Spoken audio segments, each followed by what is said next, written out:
Good morning, welcome to রূপকথা.in।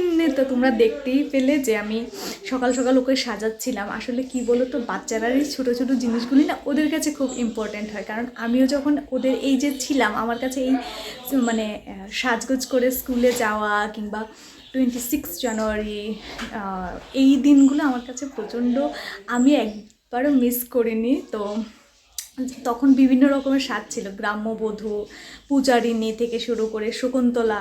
তো এখনও সেইগুলো আছে। তো আমার আর কদিন পরে বিয়ে হয়ে যাবে, তো ওই জন্য ও বললো যে দিদি আজকে আমার একটা নাচের প্রোগ্রাম আছে, তুমি তো আর সাজিয়ে দিতে পারবে না, তো আজকের সাজটা একদম ভালোভাবে সাজিয়ে দাও তোমার সব জিনিস দিয়ে। তো আমি চেষ্টা করেছি, আমি কোনো মেকআপ আর্টিস্ট নই, আমি জানি না কিভাবে কি করে, আমার যতটুকু জানা আছে ততটুকু দিয়েই করেছি। তো চলো একবার খাটটার অবস্থা তোমাদেরকে দেখিয়ে দিই, কী অবস্থা, মানে সব ছড়িয়ে ছিটিয়ে আছে। কিন্তু তারপরও এটা আমার ভেবে ভালো লাগছে যে ওর কাছে প্রচণ্ড পছন্দ হয়েছে। তো যাই হোক, চলো বেশি কথা না বলে আজকের দিনটিকে শুরু করি।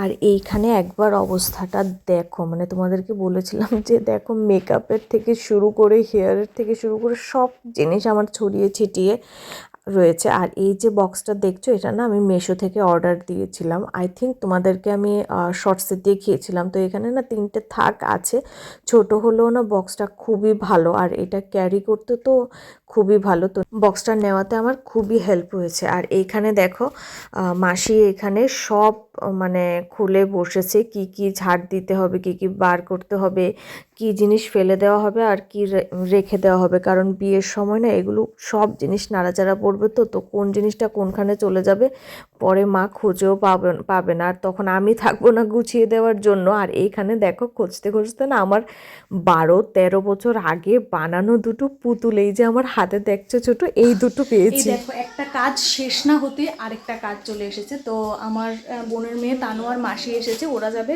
ব্লাউজ এগুলো কিছু অল্টার করাতে। তো আমারও প্রচুর জিনিস অল্টার করানোর আছে, নতুন 5-6টা ব্লাউজ থেকে শুরু করে অনেক কিছু আছে। তো সেটা নিয়েই এখন যাচ্ছি। এখানে লাইটটা খুব বাজে, তো সেটা নিয়েই এখন যাচ্ছি। এসে আবার কিছু গোছানো হয়নি, এই দেখো এইভাবেই পড়ে আছে জিনিসপত্র সব। তো এই জিনিসগুলো গোছাবো, আগে এটা অল্টার করানোর জন্য দিয়ে আসি। তো চলো এবার দিয়ে আসি ব্লাউজটার। ও হলো আমার বোনের মেয়ে, তো ওকে আমি বিয়েতে লেহেঙ্গা দিয়েছি, তো ও লেহেঙ্গাটা বানাতে দেবে। তো ও বললো যে মাসি চলো তুমি দেখিয়ে দেবে ডিজাইনটা, ব্লাউজটা কীভাবে কী হবে। তো আমি দেখিয়ে দিয়ে এলাম। এবার নেওয়ার সময় হয়তো বা আমিই যাবো, আর না হলে ওকেই বলবো যে আমারগুলো একসাথে নিয়ে আয়। এবার আমি না যাওয়ার সময় একটা ওর পাঞ্জাবি নিতে ভুলে গেছি। আমার না যতগুলো নতুন ব্লাউজ আছে 5-6টার মতো, মানে শাড়ির সাথে যেগুলো আছে এগুলো ছাড়া এক্সট্রা, তো সেগুলো সবগুলো দিয়ে এসেছি। আর দুটো পাঞ্জাবি আছে ওর ফিটিংস লাগবে, তো পুরনো একটা পাঞ্জাবি ওর থেকে আমি রেখে দিয়েছিলাম যে এটার মাপ দিয়ে করাবো। তো পাঞ্জাবিটা নিতে আবার আমি ভুলে গেছি। তো যাই হোক, আবার গিয়ে দিয়ে আসবো। আর এখন আপাতত এত কাজ যে ওখানে ওয়েট করার মতো সময়টুকু নেই। তো চলো এবার বাড়ি যাওয়া যাক। প্রচণ্ড কাজ জমে আছে, ডেইলি এই কাজগুলো করতে করতে না পুজো দিতে দিতে আমার 2, 3, 2:30 এমনিতেই বেজে যায়। তো চলো এবার দেরি করব না, ঘরে যাই। আর আজকে গ্রিল, দরজা, রেলিং সেগুলো সবগুলো রং করানো হচ্ছে, সেটাও তোমাদেরকে দেখাবো। তো চলো যাওয়া যাক।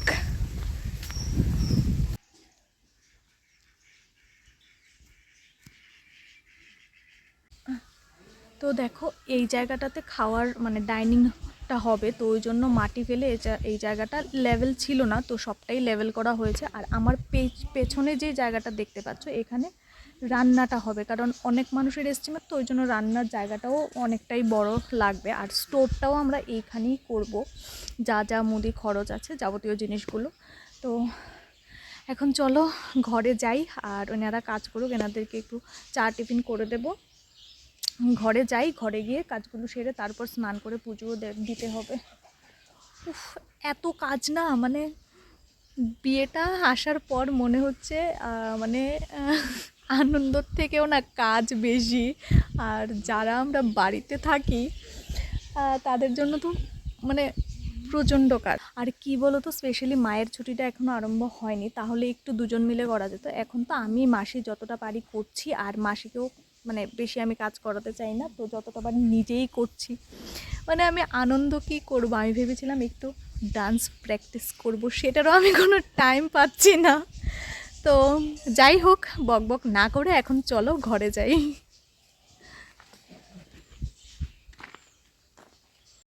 এই দেখো, ঘরে যাওয়ার আগে তোমাদেরকে একটা জিনিস দেখিয়ে দিই। মা না কদিন আগে এই গন্ধরাজ চারার মানে গন্ধরাজ গাছের দুটো চারা এনেছিল, তো সবখান দিয়েই মাটি ফেলানো হচ্ছে, ওই জন্য আর সেগুলো এখনো লাগানোর টাইম পাইনি। তো ওইখান দিয়ে দেখো রং করছে। আর এইখানে চলো ছাদে যাই আর দেখি বিঙ্গো বাবা কি করছে।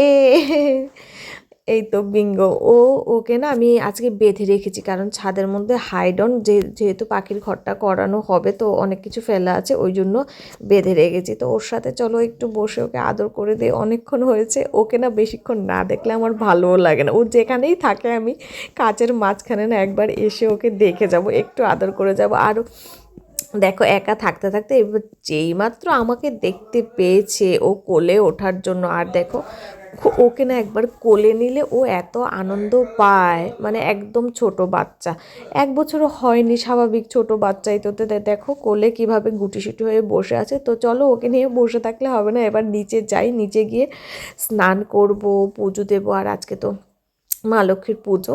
তো দেখো আমি স্নানটাও সেরে নিয়েছি, আর বাবাকে বারবার বলছি যে যেহেতু লেবার আছে তোমাকে কাজ করতে হবে না, তুমি জাস্ট মানে ওদেরকে দেখিয়ে দাও। না হচ্ছে না, বাবাকেও কাজ করতেই হবে। এবার কথা না শুনলে আসলে বয়স, বাবা মার দেখবে বয়স যতটা বাড়বে না তত তোমার বারণটা কম শুনবে। কারণ আমরা ওনাদের ভালোর জন্যই বারণটা করি, কিন্তু না, ওরাও যা আস্তে আস্তে যেন ছোটো বাচ্চার মতো হয়ে যাচ্ছে। তো যাই হোক, এখানে চলো মা লক্ষ্মীর পুজোটা দিয়ে দিই। আর এইখানে দেখো আজকে আম্রপল্লবটা মানে অনেক সময় না আম্রপল্লবটা একদম গোল সুন্দর থাকে, আর অনেক সময় পাওয়া যায় না। তো যাই হোক, যেটা হয়েছে এটাই। তো সিঁদুরের ফোঁটাটাও আমি দিয়ে দিচ্ছি। আর পুজো দেওয়ার সময় না বারবার এই কদিন মানে যত দিন এগিয়ে আসে ততই বারবার মনে হচ্ছে যে আর জাস্ট কয়েকটা দিন আমি এই ঠাকুর ঘরটাতে পুজো দেব, তারপর জীবনের সব কিছুই পরিবর্তন হবে। মানে জীবনের বাড়ি ঘর ঠিকানা ঠাকুর ঘর সব কিছুই পরিবর্তন হবে। তবে যাই পরিবর্তন হোক না কেন, আমি আমার ঠাকুর কোনো দিনও পরিবর্তন হবে না। তো যাই হোক, তো বেশি বকবক করছি না, না হলে বেশি ইমোশনাল হয়ে পড়বো। তো এখানে দেখো সানস্ক্রিনটাও মেখে নিলাম, যতই ঠান্ডা গরম হোক না কেন সানস্ক্রিনটা কিন্তু মাস্ট।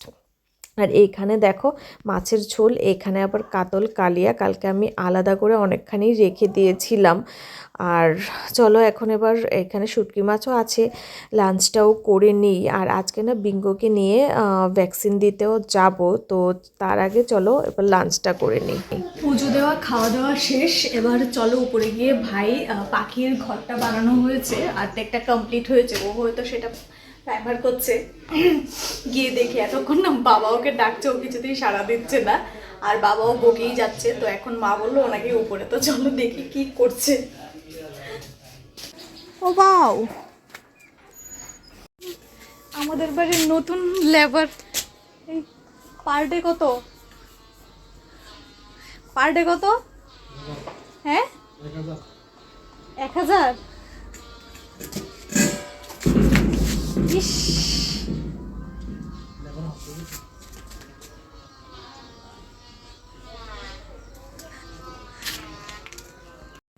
এইখানে দেখতে পাচ্ছ ইনি কীভাবে ঘুমোচ্ছে, মানে একদম সেই নাকে তেল দিয়ে যেমন হয় না, নাকে তেল দিয়ে ঘুমানো, ঠিক সেইভাবে।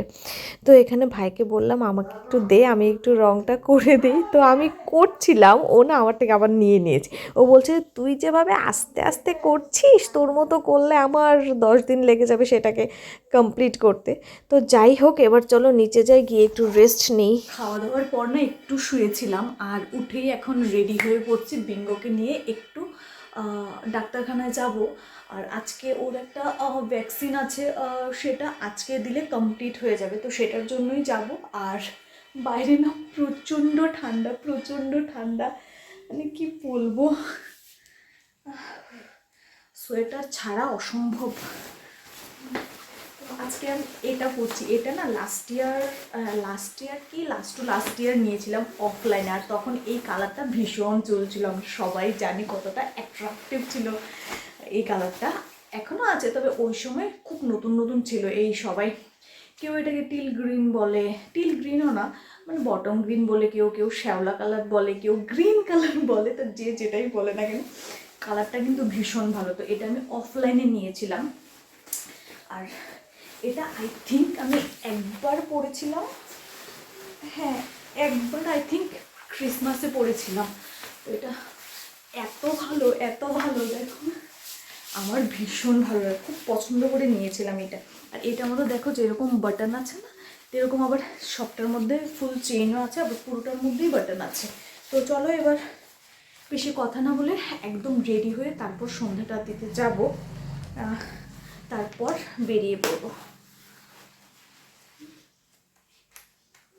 আমার না অলওয়েজ পকেটস, মানে উইথ পকেটস ড্রেস পরতে আমার খুবই ভালো লাগে, হোক সেটা সোয়েটার হোক, জ্যাকেট হোক, কিংবা সালোয়ার হোক, সালোয়ার স্যুট হোক, কিংবা ফ্রক হোক, পকেটটা আমি অলওয়েজ চেষ্টা করি। আর আমি যখনই না সালোয়ার স্যুট বানাই আমি পকেটটা রাখি, তো আই লাইক ইট।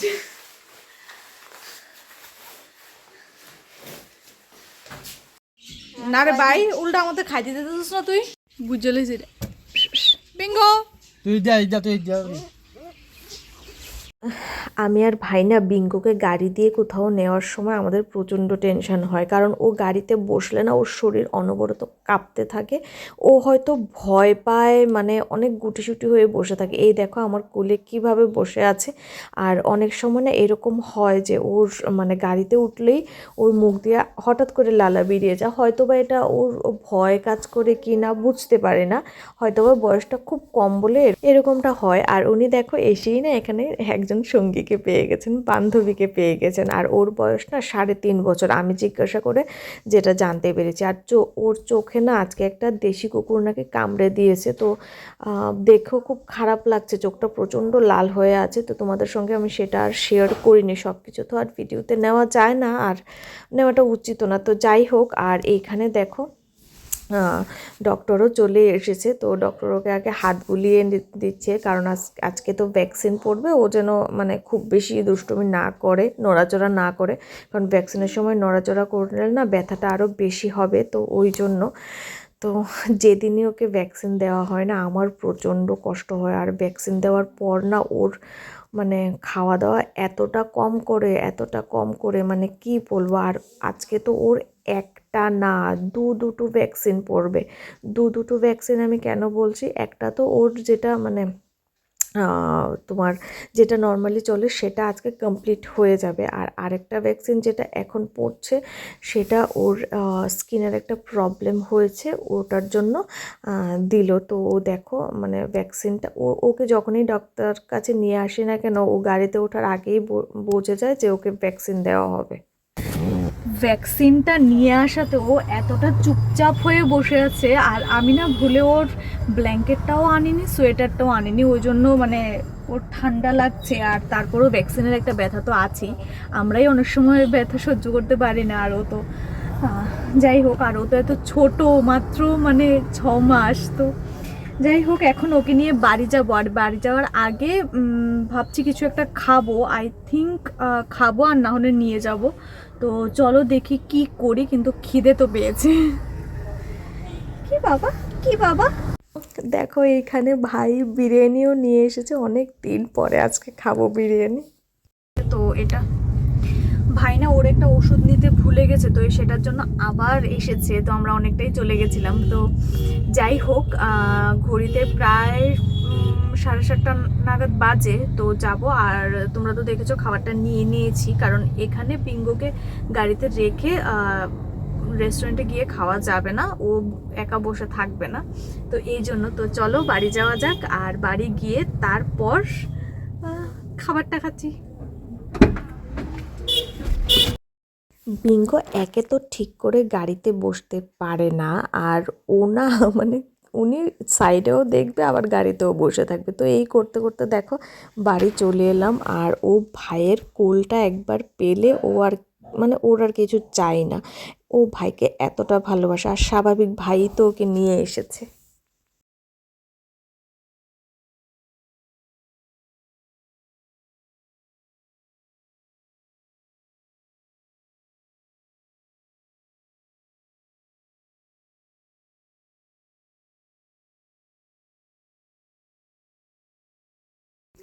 ওই যে যাওয়ার সময় তোমাদেরকে বলছিলাম যে বিঙ্গোর সোয়েটারটা নিতে আমি ভুলে গেছি, তো এই দেখো সোয়েটারটা বার করে আনলাম। তো বিঙ্গো একটু জল খাচ্ছে, তারপর দাঁড়ো ওকে সোয়েটারটা পরিয়ে দেবো। তো ভাইকে বললাম যে আমি ধরছি ওকে, তুই পরিয়ে দে। তো ভাই সোয়েটারটা পরিয়ে দিচ্ছে, আর সোয়েটারটা না ওর একটু বড়। তো যাই হোক, একবার পরার পর না দেখবে ওকে কি মারাত্মক কিউট লাগে, ভীষণ কিউট লাগে যখন ও সোয়েটারটা পরে। এই দেখো কি ভালো লাগছে, তাই না?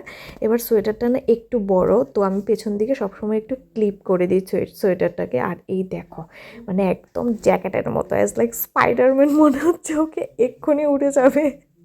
তো যাই হোক, এখন চলো বিরিয়ানিটা খেয়ে নিই। আর আগরতলার বিরিয়ানির সাথে তো অবভিয়াসলি তুলনা হয় না। তো চলো খেয়ে দেখি কীরকম লাগছে। তো দেখতে তো সেই লাগছে না, তবুও দেখি টেস্টটা যদি ভালো হয়। আর এইখানে দেখো বিরিয়ানির এক পিস আলু, আমি হাফ বিরিয়ানি নিয়েছিলাম, আর মানে চিকেন লেগ পিস আছে, আর সাথে একটু গ্রেভি দিয়েছে। আর দেখি বিরিয়ানিটা খেয়ে এবার কীরকম লাগে। উস, একদম মানে কিছু বলার নেই, আমি 5-এর মধ্যে 2ও দেবো না। তবু যাই হোক, নিয়ে এসেছি, এবার একটু খেয়ে তারপর ঘুমিয়ে পড়বো। তো চলো, আজকে সারাদিনের ব্লগটা যদি আমার ভালো লাগে, do like, share and subscribe. কালকে ফিরে আসবো উইথ এ নতুন ব্লগ। টাটা।